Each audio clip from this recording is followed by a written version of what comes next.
പരിശുദ്ധ അമ്മയുടെയും തിരുക്കുമാരൻ്റെയും പ്രത്യക്ഷീകരണത്തിൻ്റെ സാക്ഷിയായി എന്നെ ഇവിടെ നിർത്തിയതിന് ഞാൻ ആദ്യം ഒരുപാട് നന്ദി പറയുന്നു.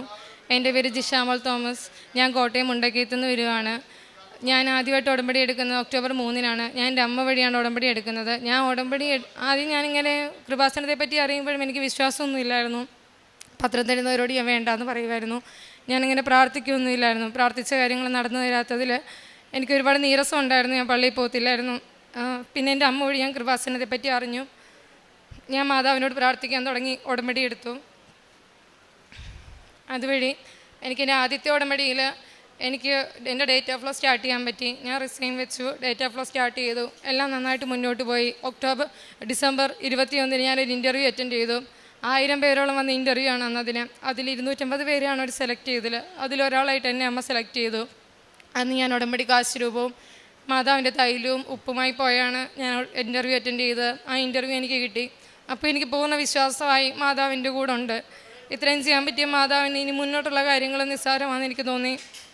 ഡേറ്റ് ഓഫ് ഫ്ലോ കംപ്ലീറ്റ് ചെയ്തു, മുന്നോട്ട് പോയിക്കൊണ്ടിരിക്കുകയാണ്. അതിനിടയ്ക്ക് എനിക്ക് വർക്ക് ചെയ്തുകൊണ്ടിരുന്ന ഹോസ്പിറ്റലിൽ നിന്ന് റിസൈൻ വെച്ചു. അപ്പോൾ അവിടെ നിന്ന് എനിക്ക് എക്സ്പീരിയൻസ് സർട്ടിഫിക്കറ്റ് കിട്ടുന്നില്ലായിരുന്നു.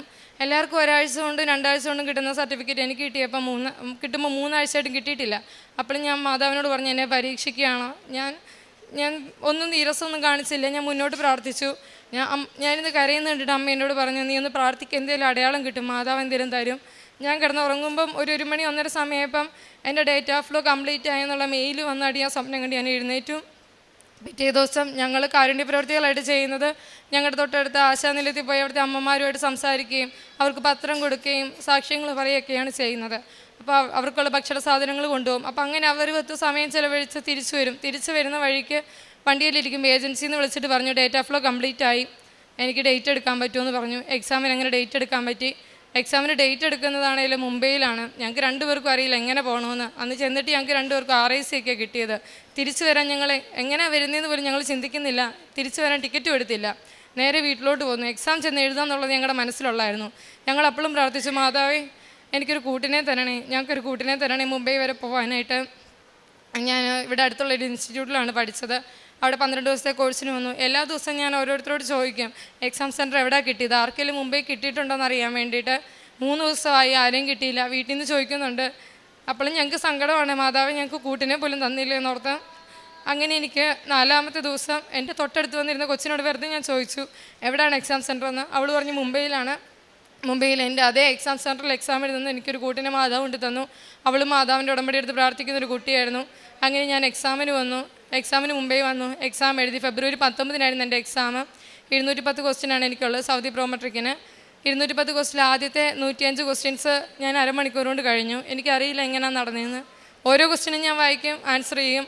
വേറെ ഓരോ ഓപ്ഷനും ഞാൻ നോക്കുന്നില്ല. ക്വസ്റ്റ്യൻ വായിക്കുക, ആൻസർ ചെയ്യുക. അങ്ങനെ ഒരു 3/4 മണിക്കൂർ കൊണ്ട് എൻ്റെ ആദ്യത്തെ സെക്ഷൻ കഴിഞ്ഞു. അപ്പോഴും എനിക്ക് വിശ്വാസം വരുന്നില്ല. ഞാൻ ആദ്യം തൊട്ട് പിന്നെയും വായിച്ചു നോക്കി. ശരിയാണ്, ആൻസറൊക്കെ ചെയ്തേക്കുന്നത്. ഡൗട്ടുള്ള 1-2 ഉണ്ട്. പക്ഷേ എന്നാലും 3/4 ഞാൻ വായിക്കുന്നതൊക്കെ ശരിയാണ്. മുന്നോട്ട് പോകുന്തോറും 2ാമത്തെ സെക്ഷന് ഞാൻ മാതാവിനെ വിശ്വസിച്ചുകൊണ്ട് ഞാൻ പിന്നെ സമയം കളയുന്നില്ല. 2ാമത്തെ സെക്ഷൻ എടുത്തു. അതും അരമണിക്കൂർ കൊണ്ട് കഴിഞ്ഞു. അതും ആൻസർ എടുത്ത് കഴിയുമ്പോഴാണ് ഞാൻ സമയം നോക്കുന്നത്. സമയം നോക്കുമ്പം അരമണിക്കൂറായിട്ടേ ഉള്ളൂ. പിന്നെയും കിടക്കും ആ സമയം മുന്നോട്ട്. 1:30-ക്ക് എക്സാം കഴിഞ്ഞിറങ്ങേണ്ട ഞാൻ 11:30 എക്സാം കഴിഞ്ഞിറങ്ങി. അങ്ങനെ എക്സാം കഴിഞ്ഞിറങ്ങുമ്പോൾ അപ്പോഴാണ് ഞങ്ങൾ ചിന്തിക്കുന്നത് തിരിച്ചു പോകുന്നതിനെ പറ്റി. അപ്പോഴും ഞങ്ങൾ ആലോചിച്ചു, ലോക്കലിന് ഏതെങ്കിലും കിട്ടുന്ന ട്രെയിനിൽ കയറി ഇറങ്ങിയാണെങ്കിലും പോകാമെന്ന് ഞങ്ങൾ വിചാരിച്ചു. പക്ഷെ മാതാവിൻ്റെ തീരുമാനം അതല്ലായിരുന്നു. മാതാവ് പലരിലൂടെ ഞങ്ങളുടെ അടുത്തോട്ട് വന്നു. മാതാവ് എക്സാം എഴുതാൻ വന്ന മലയാളികളെ വേറെ കുട്ടികളുടെ പേരൻസ് ഉണ്ടായിരുന്നു. അപ്പോൾ അവർ പറഞ്ഞു, ലോക്കലിന് പോകുന്നത് സേഫ് അല്ല, നിങ്ങൾ വേറെ എന്തെങ്കിലും മാർഗ്ഗം നോക്കുന്ന 2-3 പേര് പറഞ്ഞു. അപ്പോഴാണ് ഞങ്ങൾ ചിന്തിക്കുന്നത് തന്നെ. എന്നിട്ട് കൂട്ടുകാരെ വിളിക്കുന്നു, ഏജൻസികളോട് ചോദിക്കുന്നു. അപ്പോൾ എൻ്റെ ഒരു ഫ്രണ്ട് എനിക്ക് ടിക്കറ്റ് ബുക്ക് ചെയ്ത് തന്നു. അതും ആ ഒരു ബസ്സിൽ 2 സീറ്റേ ഉള്ളായിരുന്നു. ഞങ്ങൾക്ക് 2 പേർക്ക് സേഫായിട്ട് നാട്ടിൽ വരാൻ പറ്റി. 23-നാണ് ഞാൻ നാട്ടിൽ തിരിച്ച് എക്സാം കഴിഞ്ഞ് വരുന്നത്. അത് കഴിഞ്ഞ് 26-ാം തീയതി ഞങ്ങൾ സ്ഥിരം പോകുന്നവർ തന്നെ അമ്മമാരുടെ അടുത്ത് ചെന്നു.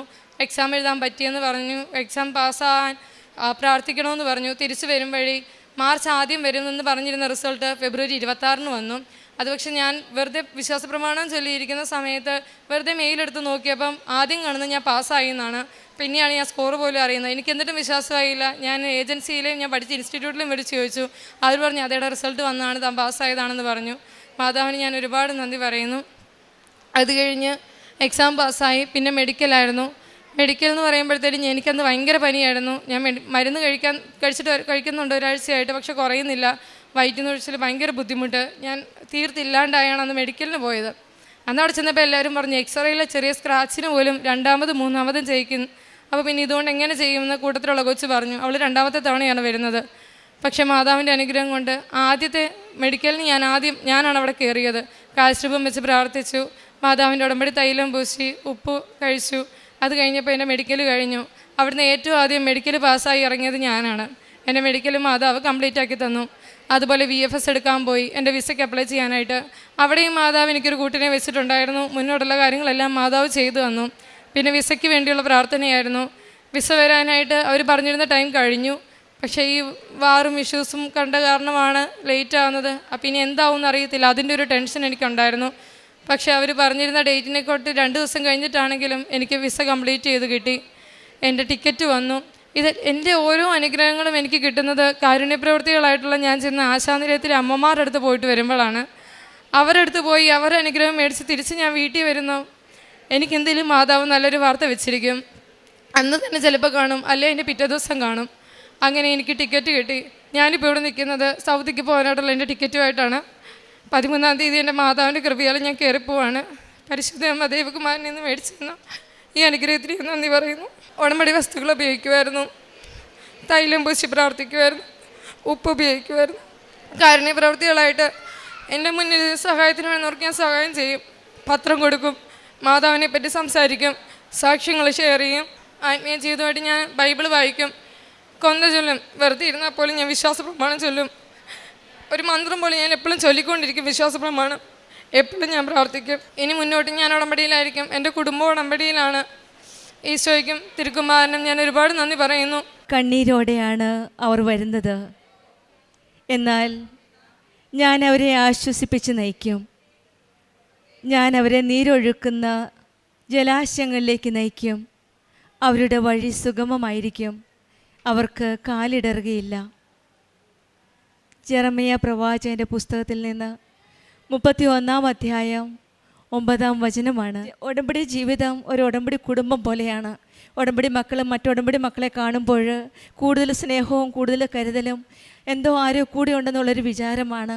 ഈ മകൾ മറ്റൊരു ഉടമ്പടി മകളെ കണ്ടപ്പോൾ പൂർണ്ണമായിട്ട് വിശ്വസിക്കുകയും അവർ ഒന്നിച്ച് ആ ഇൻ്റർവ്യൂവിന് പോകുവാൻ സാധിക്കുകയും ചെയ്തു. പിന്നീടെല്ലാം ഈശോയുടെ മമ്മയുടെ സാന്നിധ്യമാണ് ഈ മകൾക്ക് കാണുവാൻ സാധിച്ചത്. മെഡിക്കൽ ഫിറ്റ് അല്ലായിരുന്നെങ്കിൽ തന്നെയും if you are not fit also നമ്മളെ ഫിറ്റാക്കുന്ന ഒരു ദൈവമാണ് കൂടെയുള്ളത്. ഈ മകൾ അന്നും ടാബ്ലറ്റ് എടുത്ത് മെഡിസിനൊക്കെ എടുത്തിട്ടാണ് മെഡിക്കൽ ഫിറ്റ്നസിൻ്റെ ടെസ്റ്റിന് പോയത്. അതും അവിടെയും ഈശോയുടെ മമ്മയുടെ ഒരു വലിയൊരു ഇടപെടലാണ് ഈ മകൾക്ക് കാണുവാൻ സാധിച്ചത്. പിന്നീടുള്ള എല്ലാ കാര്യത്തിലും വിസയ്ക്ക് പോയപ്പോഴും ടിക്കറ്റിന് പോയപ്പോഴെല്ലാം പരിശുദ്ധ അമ്മയുടെ കരുതലും കൂട്ടുമെല്ലാം സംരക്ഷണവുമെല്ലാം ഈ മകൾക്ക് അനുഭവിക്കാൻ സാധിച്ചു. കണ്ണീരോടെയാണ് നാം വരുന്നതെങ്കിൽ ആ കണ്ണീരൊപ്പുന്ന ഒരു അമ്മയുടെ സാന്നിധ്യവും സംരക്ഷണവുമാണ് നമ്മൾ ഉടമ്പടിയിൽ നമുക്ക് അനുഭവിക്കാൻ സാധിക്കുന്നത്. നമ്മുടെ ജീവിതത്തിലും നമ്മൾ കണ്ണീരോടെ കൃപാസനത്തേക്ക് വരുമ്പോൾ പരിശുദ്ധ അമ്മ നമ്മുടെ കൂടെയുണ്ടെന്ന് നമുക്ക് പൂർണ്ണമായിട്ട് വിശ്വസിക്കാം. ആ അമ്മയുടെ കരങ്ങളിലേക്ക് നമ്മുടെ ഓരോ ദുഃഖങ്ങളും വിട്ടുകൊടുക്കാം.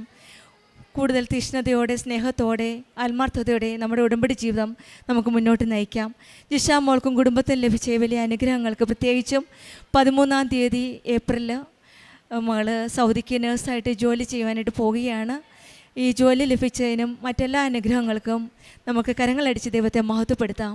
യേശുവേ നന്ദി, യേശുവേ സ്തുതി, ആവേ മരിയ. അത്യപൂർവ ദൈവാനുഭവങ്ങൾ ഇനി നിങ്ങൾക്കും സ്വന്തം. ഈ യൂട്യൂബ് ചാനൽ ഇതുവരെ സബ്സ്ക്രൈബ് ചെയ്തിട്ടില്ലെങ്കിൽ ഇപ്പോൾ തന്നെ സബ്സ്ക്രൈബ് ചെയ്യുക. ഈ വീഡിയോ ഇപ്പോൾ തന്നെ നിങ്ങളുടെ സുഹൃത്തുക്കൾക്ക് ഷെയർ ചെയ്തുകൊണ്ട് കർത്താവിൻ്റെ പ്രേക്ഷിതരാകുക.